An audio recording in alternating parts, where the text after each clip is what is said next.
Tarbija ta' xarejn iddaħlet l-isptar għal-kura wara li kienet involuta f'inċident ta' traffiku fi triq Diċembru 13 fil-Marsa. L-inċident seħħ għal-ħabta tal-10 meta xi raġuni seħħet ħabta bejn Opel Corsa misjuqa minn tfajla ta' 25 sena minn Marsa Xlok u Toyota misjuqa minn Zabbari 20 sena. It-tfajla u t-tarbija ddaħlu l-isptar għal-kura u ġew iċ-ċertifikati li qed isofru minn ġrieħi ħfief. Bulgaru ta' 53 sena minn Ħażabbuċ iddaħħal l-isptar wara s-sibt wara nofsinhar ħabat fi trailer u f'ħajt ta' stabbiliment tal-merċa f'Ħalluqa.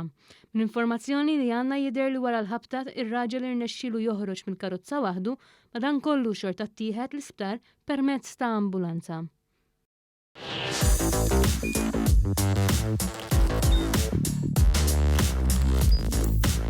Idħol fuq one.com.mt u hemmhekk tista' tara l-programmi kollha li jxandru fuq One permezz ta' One Play.